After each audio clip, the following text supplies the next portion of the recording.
Good morning, dear students. How are you? I hope all are you well at your house and doing well for your exam and for your house. So, dear students, I have started your tenses, and today onwards, I'm going to teach you the present perfect tense. Before teaching this tense, I would like to say you what is the definition of this tense.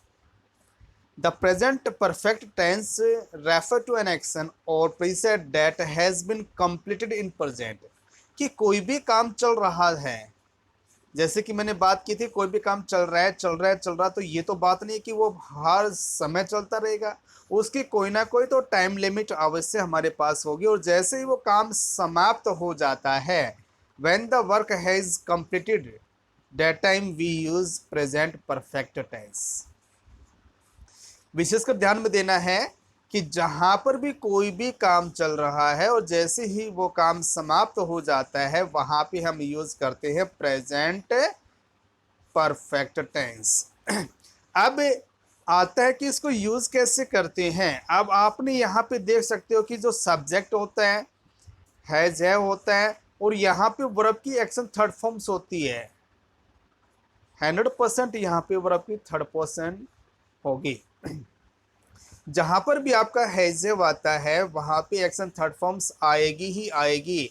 और ये बात आपको ध्यान में रखना है कि जहां पर ये आपका हैज़ेव एज आ टाइम वर्ड के रूप में आता है, एज आ हेल्पिंग वर्ब्स के रूप में आता है, तो 100% आपकी जो वर्ब रहेगी वो V3 के अंदर रहने वाली है। और इस बात की आप काट बांध सकते हो, make it a point, be remember in your life. तो क्या होता है कि हैज़ का यूज़ हम कहाँ पे करते हैं और हैव यूज़ हम कहाँ पे करते हैं, कि यदि जो आप लोगों ने फर्स्ट पर्सन और सेकंड पर्सन के बारे में यदि आप लोगों ने पढ़ा है, जब प्रोनाउन को मैंने पढ़ाया था तो उस समय मैंने आपको बताया था कि फर्स्ट पर्सन क्या होता है और सेकंड पर्सन क्या होता है। आई, माई, मी, वी, दे, आवर, और प्लूरल नाउन, इनके साथ हम क्या यूज़ करते हैं, नाउन के साथ हम हैव यूज़ करते हैं।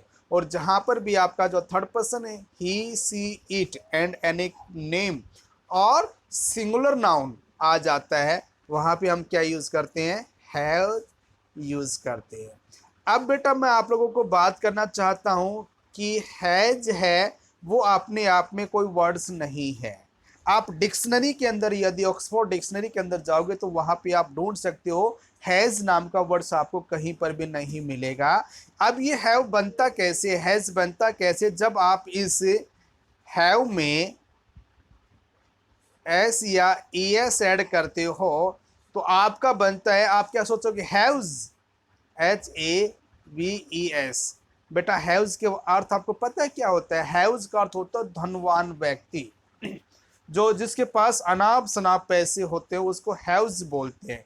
लेकिन यहाँ पे आपका जैसे ही हैव के अंदर एस या ई एस ऐड करते तो आप अपने पास आता है हैज वर्ड आता है। जैसे ही, सी, इट एंड एन नेम और सिंगुलर नाउन के साथ हमेशा हैज यूज होगा, और बाकी के साथ हम क्या यूज करेंगे, हैव यूज करेंगे। जैसे एग्जांपल देखिए, I have posted the letter. अब यहाँ पे क्या है, आई है, और हमने आई के साथ क्या लगा दिया, हैव लगाया है। अब सी है हमारे पास थर्ड पर्सन है, सी के साथ हमने क्या लगाया है, हैज लगाया है। दे है हमारे पास, कौन सा है, दे कौन सा है बेटा, ये हमारे पास प्लूरल्स के अंदर आता है, सिंगुलर्स के अंदर नहीं आता, तो इसलिए हमने यहाँ पे हैव लगाया है। तो इस चीज को आपको ध्यान में रखना है। अब जैसे कि फॉर्म्स की बात करते हैं, सब्जेक्ट आता है हमारे पास। नेगेटिव सेंटेंस में हैज नॉट, हैव नॉट वही बात हो जाती है। जैसे I have not finished my lesson, मैंने अपना काम समाप्त नहीं किया है। He has not hears from his mother for a long time, उसने अपनी माँ के बारे में ज़्यादा समय से नहीं सुना, मतलब बहुत समय हो गया है। They have notes on their homework, yet आया है तो इसके लिए हम यूज़ कर देते हैं। इंटरोगेटिव सेंटेंस के अंदर वही बात है, आपका है जब आ जाता है उसके बाद पहले हम क्या यूज़ करते हैं, क्वेश्चंस वर्ड यूज़ कर देते हैं, तो हम इसको यूज़ कर सकते हो। अब हम बात करते हैं इसकी, जैसे कि मैंने आपको पहले बताया था बेटा यहाँ पे कि कहाँ पे यूज होगा, not has is always use with singular subject और have with plural subject. The singular you I we have and has have के साथ हम इसको यूज करते हैं। अब प्रश्न ये आता है कि आप इसको यूज कैसे करोगे। सिंपल सी मैं एक बात बताना चाहता हूं बेटा, ध्यान से देखना कि आपकी जो मैंने यहाँ पे ये जो वर्ड्स लिख रखे हैं, जहां पर भी आपके सामने किसी भी सेंटेंस में ये वर्ड्स दिखाई दे जाए, yet, as yet, already, just now, so far, since, ever since, presently, once, twice, thrice, fourth time, sixth time, hundredth time, ये सभी आ जाए, उसके साथ हम क्या यूज कर देंगे, प्रेजेंट परफेक्ट टेंस यूज होगा, 100% पीएफ यूज कर देंगे, पीपी, प्रेजेंट परफेक्ट टेंस हम वहां पे यूज कर देते हैं जिस भी सेंटेंस में। ये लिख लेना बेटा, yet, as yet, already, just, just now, so far, since, ever, इनके साथ हमेशा क्या यूज होगा बेटा, प्रेजेंट परफेक्ट टेंस यूज होगा। अब जैसे कि यहां पे लिखा हुआ है to express an action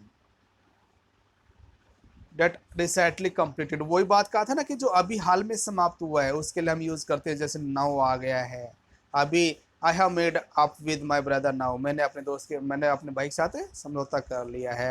have you clean your accounts, क्या आपने अकाउंट्स क्लियर कर लिया है, वही बात यहाँ पे है, सेम एज इज वही प्रोसेस दिया हुआ है, सेकंड ए बी वाला है, इसको हम यूज़ करते हैं। अब नेक्स्ट हमारे पास क्या आता है, देखिए, to describe an past experience और even date has been repeated a number of the time, वही बात है जहाँ पे ट्वाइस आ जाता है, थ्राइस आ जाता है, रिसेंटली आ जाता है, मैनी टाइम आ जाता है, तो उनके साथ हम क्या यूज करते हैं, हैज यूज कर देते हैं। अब क्या कह रहा है कि the to express an action that began in the past and still continue, जो कोई भी काम पास्ट में शुरू हुआ हो और अब भी चल रहा हो उसके लिए हम हैव यूज करते हैं। यहाँ पे फोर और सिंस वाला टाइम आएगा, लेकिन जब आपका प्रेजेंट परफेक्ट कॉन्टिन्यूस टेंस आएगा तो उसमें मैं बताऊंगा सिंस या फोर कहाँ पे यूज करते हैं, लेकिन यहाँ पे इसको यूज कर देते हैं। अब वही बात है, यट आ गया, एज जो मैंने पहले बताया था ना, generally carries the negative sense, has not finished, ये आपका वर्क आ गया। ठीक है, तो बेटा आज इतना ही है, कल हम फिर मिलते हैं, तब तक के लिए bye, have a good day.